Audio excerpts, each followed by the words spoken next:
में बहुत ऊंचे नहीं होते। यहाँ पहला से पता है और कि आग आ गई प्रलय आगे भारत का अस्तित्व न मिटा दे, इसलिए बारिश पत्थर के भागे भागे जब भागे तो दाता हेलो कायरो आग उड़ाने भागे जा रहे हो। चार बादल पति ने फिर कहा रावण से, क्या कहा? हे महाराज, जितना ही बात करता हूं उतना ही आग बढ़ जाता है। क्यों? जो अचरज मैंने कभी सुना नहीं था, कानों से आंख से देख के आ रहा हूं। अब इस कथा को गोस्वामी जी लिखते हैं, उनके शब्दों में सुन लीजिए। गोस्वामी जी के शब्द हैं, सूत्र हैं। जो कथा भी इस बादल वाला सुनाया आपने प्रकार के बातों वाला, उसको गोस्वामी जी के शब्दों में सुने। प्रणय कुपित होकर दशकंधर ने प्रणय के बादलों को बुलाया। प्रणय रावण जाए जाए बादल बहाई बालो महाबाली बोल के नाईनाथ घनेनाथ जगन्नाथ प्रगनाथ बरसे संधारी महाबाली बोल के जीवन से जाग जाग जबरी चौबुरी जाग कुर्सी भरे में भागे। तो जब राजा रावण ने बादल पति ने कहा, जो खंडभाव ने प्रणय सूर्योदकार सन्नी सन्नी समान अति जगत की एक केसरी कुमार होई है कहाना। ये उल्टा होगा, मतलब दो प्रकट हो गया, बस मोहित हो गया और जजमेंट सुना दिया। प्राण शीघ्र बालक के प्राण ले लिए। रावण का जजमेंट हो गया। अपान के खड़े बांधा हुआ है, नीचे से जाके दांत पास मांगे, जैसे मुझे भाग न सके, चल सके भाग न सके, इतना अपना शरीर बांध दिया गया है। तो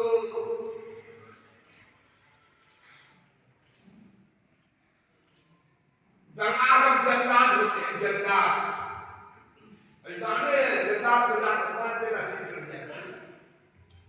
लेकिन जब ये सुनाया मृत्यु दंड, तो हनुमान जी मन में हंसे, प्रसन्न हुए। हनुमान जी मृत्यु से कौन में है? आप सोचे हनुमान जी प्रसन्न लेकिन प्रकट नहीं हंसे। ये देख लेगा तो प्रकट देगा, ये दंड बदलेगा, मन में हंसे। सुनी तो भजन मन में मुस्कुराया, मन में हंसे और मन में हंसे। आखिर बाद में आएगा कौन? मेरा प्राण देने आएगा कौन? जो आएगा उसको प्राण देने के बदले देने पड़ेंगे, इसलिए वो बिल्कुल प्रसन्न है। लेकिन डरा कौन? रावण के इस जजमेंट से, प्राण देने से भगवान को सारे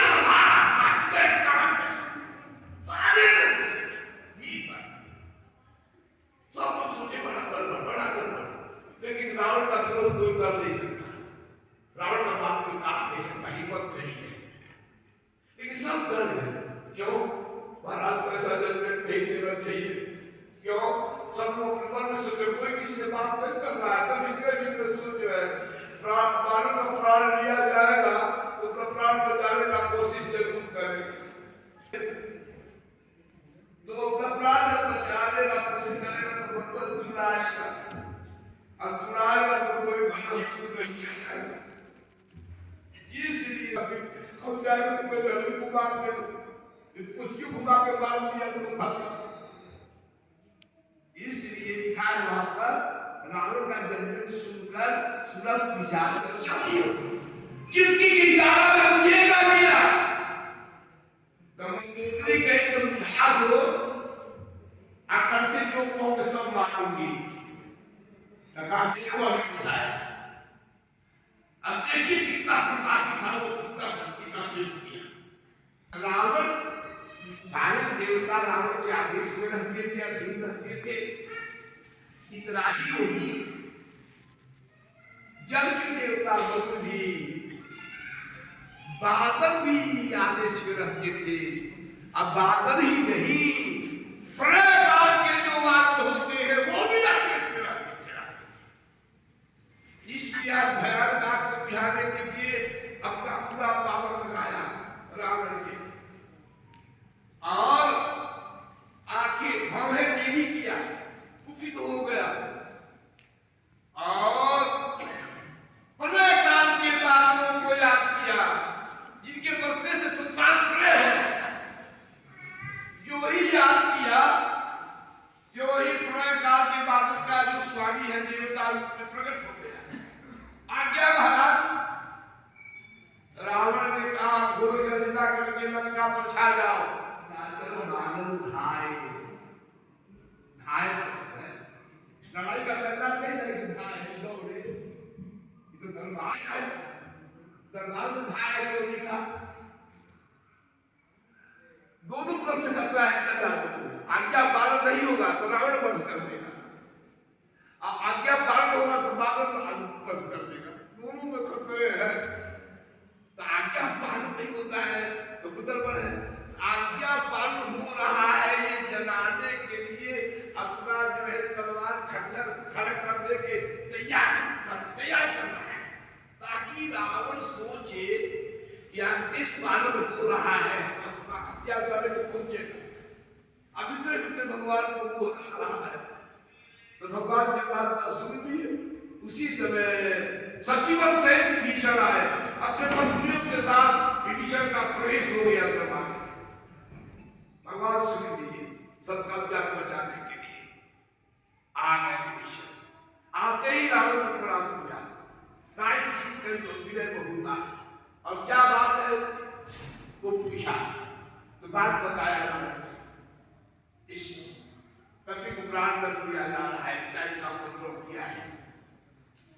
तो विभीषण ने कहा नीति विरोध नवार्य दूता, नीति के विरुद्ध हो रहा है महाराज, दूत अवध्य होता है। कहीं का दूत है, किसी का राजदूत है ना, राज वध नहीं किया जाता है। आदमी किसी देश की तो शत्रुता है, यहाँ का राज रहेगा तो कोई गड़बड़ उसको नहीं हो सकता है, वहां सरकार की जिम्मेवारी है।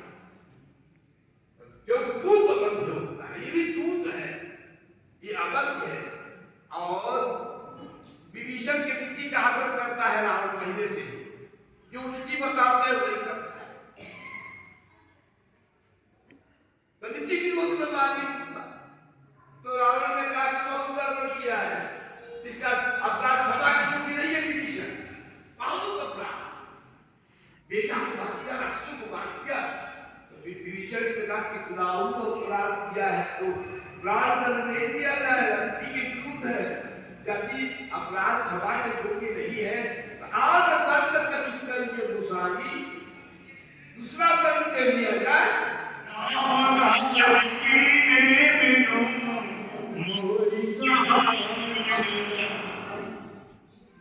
जब तक मेरे राज का कार्य नहीं हो जाएगा तब तक मुझे विश्राम हम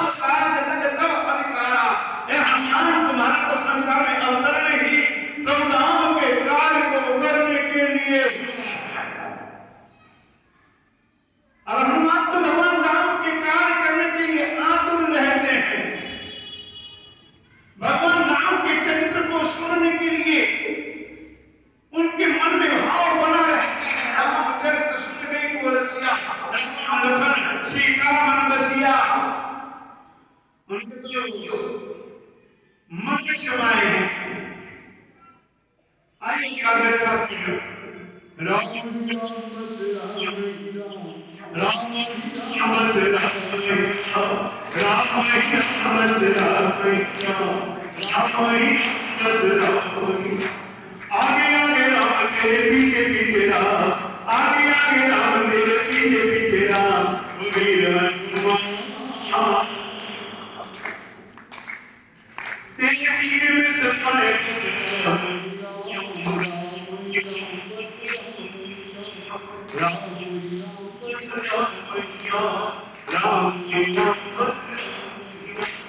दुनिया में है नहीं कोई ऐसा काम, दुनिया में है नहीं कोई ऐसा काम जिसका रुपाए नहीं मेरे हनुमान, जिसका रुपाए नहीं मेरे हनुमान, जिसके विश्वास नहीं मेरा हनुमान, जिसके विश्वास नहीं मेरा हनुमान, उसको शरण नहीं देते श्री राम।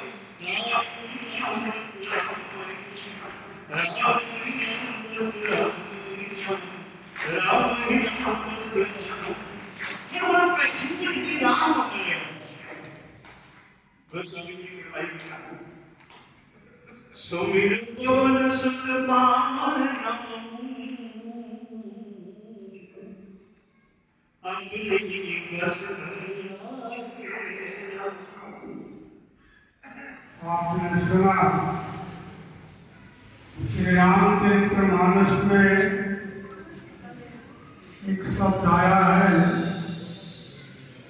भाग पीठ से ये उड़ागी। सर्दी लगी हो और सूरज के किरण को पीठ पर सेका जाए तो बड़ी जल्दी शरीर में चेतना आ जाती है। रीढ़ की हड्डी गर्म होने से सारा शरीर चल पड़ता है।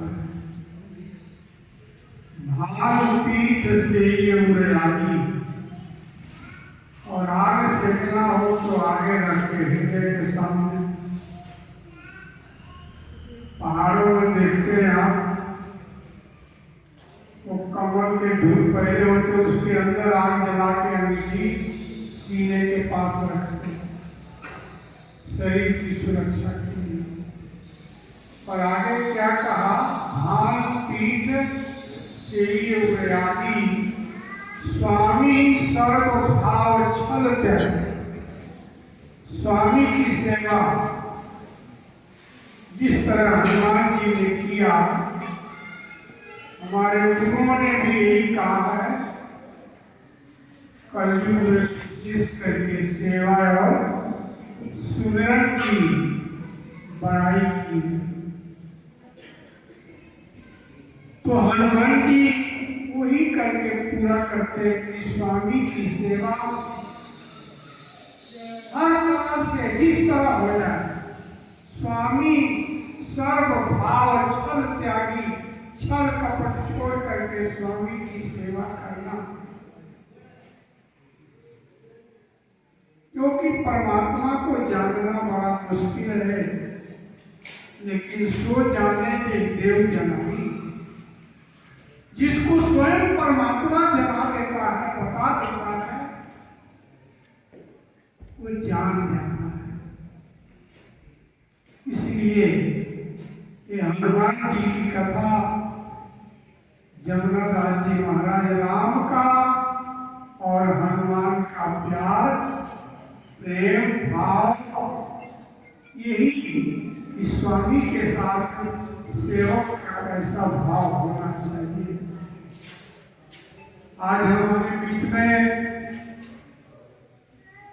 श्री श्री 1008 परम पूज्य जगत गुरु स्वामी के साथ सेवक का कैसा भाव होना चाहिए। आज हमारे बीच में श्री श्री 1008 परम पूज्य जगत गुरु स्वामी जी गोपाल नगर वाले महामंडलेश्वर जी इस दास पर बड़ी कृपा रखते हैं। पर गया था, हॉस्पिटल पहुंच गए और गए वहाँ, मेरे को पकड़ के गले से लगा दिया। मैं कहा आज मैं ठीक हो गया। बहुत प्यार देकर सारे डॉक्टर नर्स सारे हैरान हो गए, इतना प्यार है स्वामी जी का। और ये अभी वहां से निकले और मालिक ले गया चाय पानी पिलाने।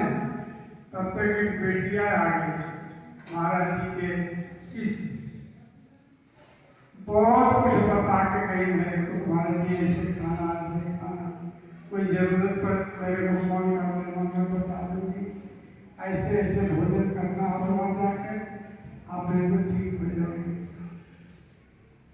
तो जिसके अंदर जो गुण है वही बांटता है लोगों को।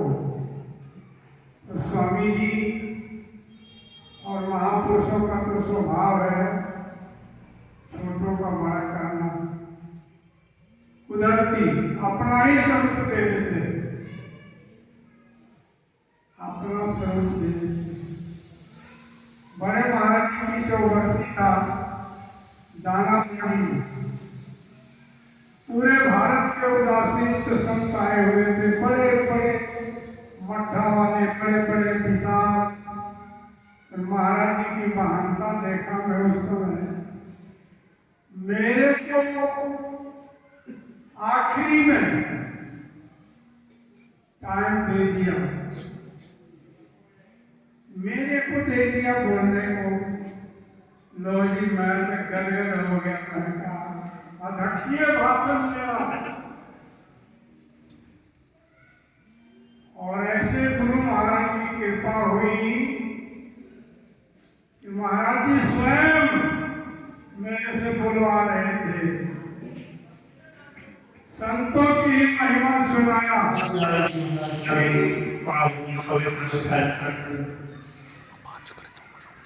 मेरे श्रद्धेय महाराज जी की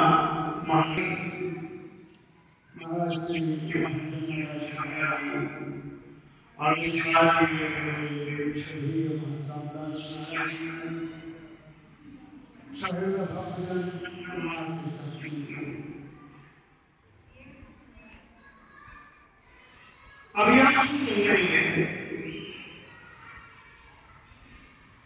संसार में ऐसा कोई काम नहीं जिसे हनुमान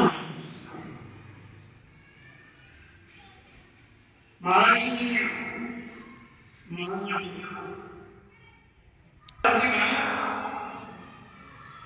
विशेष रूप से हनुमान चरित्र कार्यक्रम रखा गया है।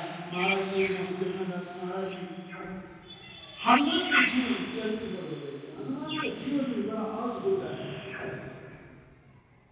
वह स्वामी ने कहा कौन तनाए बर कौन सुनाना, बुद्धि विवेक विज्ञान निधाना, कौन सुनार पत्नी दरमाही, जो नहीं मोहि तात तुम पाही। संसार में कोई ऐसा काम नहीं, दुनिया में है नहीं कोई ऐसा काम जिसे कर पाए नहीं मेरे हनुमान। 100 योजन के सिद्ध को पार करना था, हनुमान मान गए। संसार में करते हैं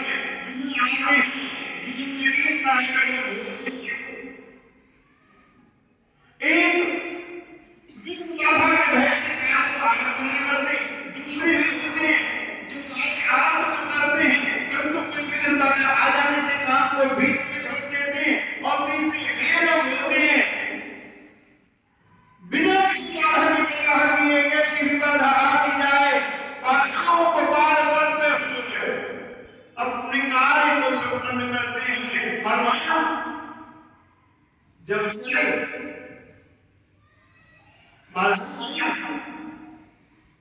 मैं यहाँ पर्वत में लगाया, मैंने पर्वत में ऑफर कर दी, थोड़ा विश्राम तो कर लो। तो हनुमान क्या कहते हैं, मुझे एक कार्य के लिए जाना है और उस कार्य को जब तक मैं पूरा नहीं करूंगा तब तक मुझे विश्राम नहीं करना। हनुमान जी ने उस मैदान पर्वत का मार्ग स्पर्श किया। जो गौ माता के लिए मरता है उसका हर एक आंसू माया प्रत्येक ग्रहण पीता है। तो आज सभी के आप सबके विचार आपको ज्यादा समय नहीं होगा, थोड़ा सा समय होगा, और आपको आज मैं आज के समय में गौ माता की महत्व के बारे में बताऊंगा। तो जैसे इस सृष्टि की जब रचना हुई थी तो पहले ब्रह्मा जी ने सृष्टि में गौ माता को भेजा था। तो युगों युगों से गौ माता को हम पूछते आए हैं, उनकी पूजा अर्चना करते आ रहे हैं। बट आज का हमारा दुर्भाग्य है कि आज के समय हम गौ माता के बजाय एक कुत्ते की सेवा करते हैं। बताया गया है कुत्ते की भी सेवा जरूरी है कि आखिरी रोटी के कुत्ते के लिए ही निकालते हैं, बट हमें गौ माता की सेवा करना भी बहुत जरूरी है। आपको एक श्लोक सुनाना चाहूंगा पहले। सर्वकाम देवी सर्वतीर्थी विशेषिणी पवने सूर्य श्रेष्ठे देवी तुभ्यं नमस्तुते। सर्व कामना को पूर्ण करने की क्षमता है गौ माता में। सर्व तीर्थों का फल प्रदान करती है गौ माता। हर प्रकार की विपदा कष्ट निवारण हर तरह की समस्या गौ माता हमारे हरती है, हमारा कल्याण करती है गौ माता।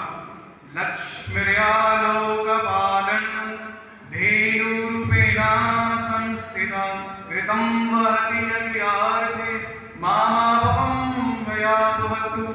इसलिए आप में निवेदन करना चाहता हूँ, जैसे हम पूरी फैमिली मिलकर हफ्ते में एक दिन कोई बड़े होटल या रेस्टोरेंट जाते हैं, सिनेमा घरों में मूवी देखने जाते हैं, तो हम सब हफ्ते में या महीने में एक दिन पूरी आवाज में कोई भी नजदीकी गौशाला, चाहे बाबा लालगढ़ गौशाला, चाहे देवी राम मंदिर वाली गौशाला, चाहे पंचवटी गौशाला, पूरे परिवार सहित अपने बच्चों को लेकर जाएं और गौ माता की सेवा करें, ताकि हमारी संस्कृति बची रहे, क्योंकि गौ माता हमारी संस्कृति का आधार है। और आपको एक और मैं आज एक विषय के बारे में बताना चाहूंगा कि जो आजकल बहुत कॉमन है कि आज लोग +2 करते हैं बच्चे और वो फॉरेन जाते हैं और कहते हैं कि फॉरेन देश ज्यादा धनी देश है, वो वैज्ञानिक तत्व से भारत से काफी आगे हैं, तो इसलिए वो भारत को छोड़कर जाते हैं। तो उनको मैं एक बात बताना चाहता हूँ कि भारत केवल 195 देशों में से ऐसा देश है जिसमें सबसे पहले सूर्य की किरणें भारत देश में आती हैं। ये भोग प्रधान नहीं, धर्म प्रधान देश है हमारा भारत देश। यहाँ पे कितने साधु संत, कितने ब्रह्मचारी आपको लोग मिल जाएंगे। आपको मैं एक और बात करना चाहता हूँ कि आपको भारत के अलावा कोई भी देश में कोई भी आपको ब्रह्मचार्य का नामो निशान नहीं मिलेगा। केवल एक भारत देश ही है जहाँ पे आपको बड़े बड़े ब्रह्मचारी साधु संत ऋषि मुनि मिलेंगे। ये भारत की भूमि है, इसलिए हमारा भारत देश सबसे महान देश है। और जैसे कि मैं देख रहा था कि मुझे महाराज जी हनुमान चालीसा जी के बारे थोड़ी चर्चा कर रहे थे, तो मैं भी थोड़ी 1-2 लाइन उसमें ऐड करना चाहता हूँ कि हनुमान चालीसा जी केवल हनुमान जी को पाने के सिद्ध मंत्र भी है। परम पूजनीय श्री श्री महंत गंगादास जी मंच पे विराजमान, अति सत्कारयोग संत समाज के मुखी श्री श्री स्वामी जी भानगर वाले रोहिणी जी और पूरा संत समाज बसंत पंचमी के मौके के उत्ते हर साल की तरह इस साल भी इस पवित्र प्रांगण के साडे पूजनीय महंत गंगादास जी ने और उन्होंने शिष्य केशवदास जी ने यह महायज्ञ महासम्मेलन संत समागम का आयोजन किया और असीं बड़े भागा वाले हाँ जो इस हाजिरी करके संत समाज मुखारबिन तो जिथे मर्यादा पुरुषोत्तम श्री राम और पवन पुत्र श्री हनुमान जी की कथा श्रवण की और इस आयोजन के अति सत्कारयोग श्री महेंद्र भगत जी जिन्होंने हुणे हाजिरी दवाई है, मेरे वीर जी फतेहोड़ा जी, वर्मा साहब, शैलू जरेवाल जी, विपिन शर्मा जी, अश्विनी कुमार जी और मेरी धर्मपत्नी जसपाल कौर भाटिया जो इस इलाके की काउंसलर भी है और संत का मार्ग धर्म की थोड़ी कोई भी भागी पायो रहे।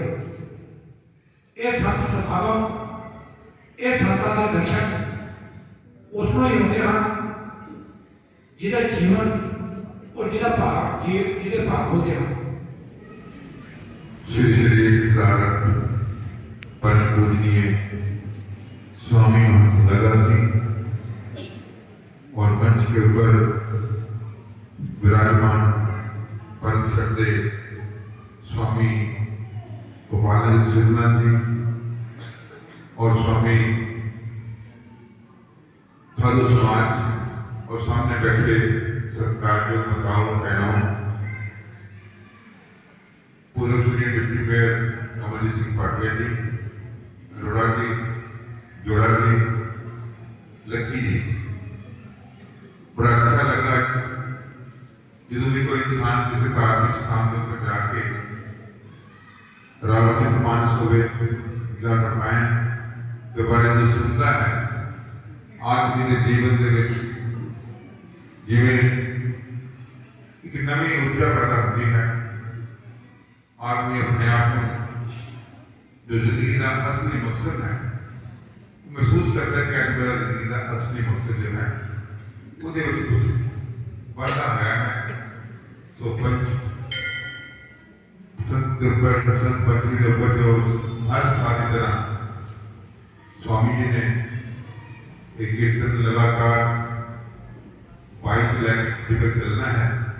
सो मैं सारे ही साथियों को इस त्योहार के ऊपर लख लख बधाई देता हाँ, नाल कामना करता हाँ कि परमात्मा सानू इदां ही अच्छी सेहत देवे, अच्छी सोच देवे, असीं इदां ही परमात्मा के चरणों के विच उन्होंने गुणगान करते रहिए और अपने जीवन को सफल करते रहिए। बहुत बहुत धन्यवाद।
इसी के साथ लेती हूँ इजाजत। नई और ताज़ी खबरों के लिए जुड़े रहें अखंड समाचार के साथ। हमारे चैनल को लाइक, सब्सक्राइब और हाँ, लास्ट में बेल आइकन दबाना मत भूलना। धन्यवाद।